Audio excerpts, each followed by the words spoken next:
What's up, Tailgaters? You're in the booth with Tailgate Nate today. Welcome to my channel. Bowl game predictions are continuing today. Got 3 more videos. We're going to wrap up the games that are taking place this upcoming Saturday to kick off bowl season. And this one is going to provide a fairly interesting matchup here. You have the New Mexico State Aggies, runner-ups in Conference USA, absolutely exploded, had an amazing year. A home game of sorts for them as they get to play the Fresno State Bulldogs in the New Mexico Bowl from Albuquerque. We're going to dive into everything Aggies and Bulldogs here in just a minute, but before we do, gotta say thank you for all the support. You guys absolutely killed it during the regular season. Continue to show your support during bowl season by interacting with the channel any way you can, because any way you interact with the channel helps to support what I do here on YouTube. So whether that's as small, or I should say whether that's as big as just simply doing what you guys are doing now by watching the video, doing the big thing, hitting the subscribe button, ringing the bell, or by simply liking, commenting, sharing, anything you do to interact with the channel, that and more helps to support what I do here. So I really appreciate everything that you guys may be willing and or able to do. But that is enough about me. Oh, before I dive into that though, sometimes it can be tricky to really take a look at a team and look at opt-outs and transfer portal and keep track of everyone who is doing so. So I have a list of names down here, and if I happen to miss any name or there's a name that comes out that enters the portal or is opting out that I do not have, Aggie fans, Bulldog fans, let me know in the comment section down below. But with all that out of the way, we'll dive on into the stats that both of these teams have put up so far this season. We're going to start with the New Mexico State Aggies. Offensively, this has been a very, very dynamic dual threat offense. They have 28 points per game, almost 430 yards per game. It starts with that rushing attack, over 200 yards per game. A lot of phenomenal rushers in that running back room. Star Thomas is a really good back. You also have Monty Watkins, who is back there as well, a guy that gets a lot of carries in Jamani Jones. There are a lot of really good running backs here in this team, but they do have some pretty solid wide receivers there as well, one of which is not going to be playing in this game. That is Trent Hudson, second on the team with 551 yards, 35 catches, is also second on the team, but more than doubles anyone else's touchdown production. He had 10 receiving touchdowns for the Aggies in terms of their pass catching talent, but your leading receivers back, Jonathan Brady at 613 yards, 4 touchdowns. Eli Stowers is a converted quarterback into wide receiver. He is third on the team with 346 yards. So you do have pass catching talent. However, the big thing for this offense is Diego Pavia going to be ready to go? To my knowledge, has not opted out or entered the transfer portal or anything like that, but he did suffer an injury in the Conference USA Championship game there against Liberty. So you actually had a really, really young quarterback in Blaze Berlowitz end up taking over, and he played fairly decently. The stat line I don't think is quite indicative of how he played, but if Diego Pavia is not ready to go, that's going to throw a huge wrench into this offense. He has almost 3,000 passing yards, 26-8 touchdown interception ratio, and is this team's leading rusher there as well. Otherwise, it's an offense that doesn't turn the football over. It does a pretty solid job at protecting their quarterback, and they convert their third down opportunities. Defensively for this team, no notable players are going to be out defensively for this team, which is a really good thing.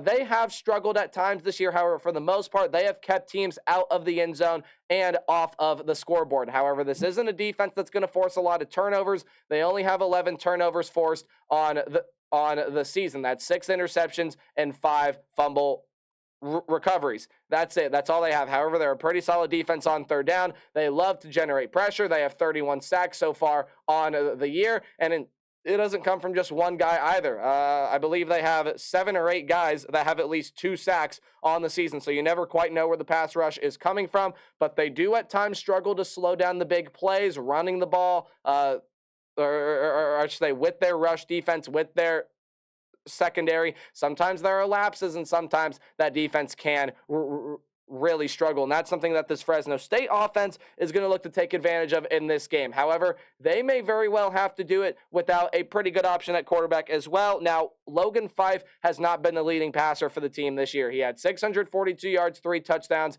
and 2 picks. So Logan Fife, even if he was going to be the starter, is not going to play in this game. You're going to turn your attention to Mikey Keene. 2,596 yards, 21 touchdowns, and 9 picks for this season for the Fresno State Bulldogs. So Logan Fife, I believe, is now in the transfer portal. So Mikey Keene is going to be here. And this is an offense that is very, very much so run through their passing offense. And Mikey Keene has completed his throws with 66% accuracy this season, has a lot of really good receiving talent in this room. Eric Brooks, Jalen Moss, Mac Delana, and so many other names there as well. Former Boston College transfer and Jalen Gill, the tight end and Watson there as well. A lot of great pass catching talent. This is an offense that loves to absolutely feast through the air, but they do have some running backs that can get it done as well. Malik Sherrod and Elijah Gilliam combined have around 1,200 yards and 14 touchdowns so far this season. They don't turn the football over. However, the offensive line can definitely play better. They have allowed 30 sacks so far to quarterbacks this year, including 19 times when Mikey Keene has dropped back to pass. And Mikey Keene, not a guy that's going to get outside of the pocket and run either. So that's a run game that may very well have to step up here in order to win this game. However, defensively for this team, again, no notable defensive opt-outs for this team. So all your leading tacklers, all of your leaders on defense are back. And again, similarly to New Mexico State, this is a team that really can struggle at allowing those big plays, especially on the ground. The secondary, for the most part, does a pretty good job. However, that rush defense, those big boys up front, are not really the greatest rush defense in the nation, right? They're averaging around 170 rush yards per game allowed. And for a team in New Mexico State that absolutely loves to run the ball, that is going to be a very, very big key here in this game for Fresno State. If you want to beat a team like New Mexico State, you have to be able to slow down the run. But for the most part, they keep teams off the scoreboard fairly well. But Fresno State has been on a slide as of late. I believe they are on a 3-game skid. They started out 8-1. They're now sitting here at 8-4. Fresno State's got to be motivated here to be able to come out with a win. They generate pressure. They're pretty solid enough on third down. However, they could be a lot better. And unlike New Mexico State, they do force turnovers. Let's get into your what to watch for, your keys to the game, really, whatever you want to call them, just some things I think you should keep an eye on while you're paying attention to this game. Now, New Mexico State, this is a Aggie team that when you take a look at things, right, this is a very run-led offense. And I've mentioned a lot of the names already, like Thomas and many of the other running backs they have back there. But if Diego Pavia can't go, I do think that Berlitz is going to play well, and he's going to prove himself in a big way with his arm. With his legs, though, is where it becomes a huge factor, because that's a huge part of this New Mexico State offense. Diego Pavia being able to utilize both his arm talent and run and get out of the pocket with his legs is huge to this Aggie offense. So if Pavia can't go, that's definitely going to be a huge factor in determining which team ends up winning this game. The run game does need more production if Pavia cannot go. Again, I think Berlowitz can definitely play well, but this is a run game that over the past couple of games has just not been what it's been all season long. The run game is definitely going to have to step it up and really get back to those 200 yards per game mark. Again, that's especially if Diego Pavia can't go, and the defense is going to have to force turnovers here, right? Fresno State is an offense that has a lot of very good dynamic weapons, and New Mexico State is a defense that's very susceptible to giving up those big plays on the ground, through the air, really whatever have you. It's especially going to be through the air when you play an offense like Fresno State that loves to throw the ball, right? So that's going to be a huge thing to watch. Going through the keys really quickly for Fresno State. With Fife gone, with Fife surely gone, even if he wasn't going to be the starter, even if he was going to be the starter in this game, which I don't think he was going to be, the Bulldogs are going to turn to Mikey Keene, and again, he has a lot of very, very talented weapons. I've mentioned a whole bunch of them, and that is where this New Mexico State defense can be susceptible, right, is in their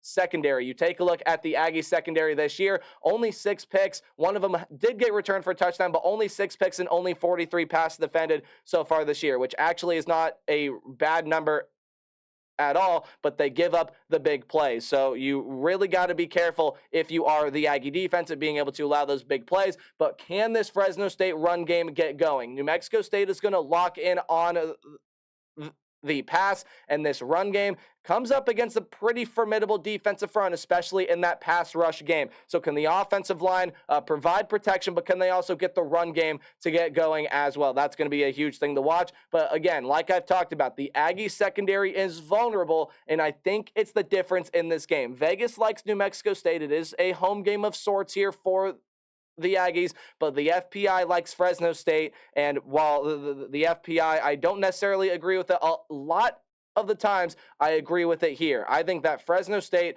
on this 3-game slide is going to find a way to bounce back. I think Mikey Keene is going to hit enough shots downfield to be able to score enough points for this Fresno State team. I think they finally start finding their offense here, and the uncertainty of Diego Pavia seals this one in for me. I think Fresno State, in a very close, very competitive game, comes out on top. I have them with the 1-point win over the New Mexico State Aggies, who have had a phenomenal season so far this year. I just think they fall short of getting that 11th win in the bowl game on basically their home field. I do think that the Bulldogs will be able to win the New Mexico Bowl. I think the defense also steps up and the Bulldogs find a way to win. So there you go. That's my prediction for this game. Let me know how you guys see it playing out in the comment section below. But as always, remember to play hard but tailgate hard. Or see you guys in the next video. Goodbye.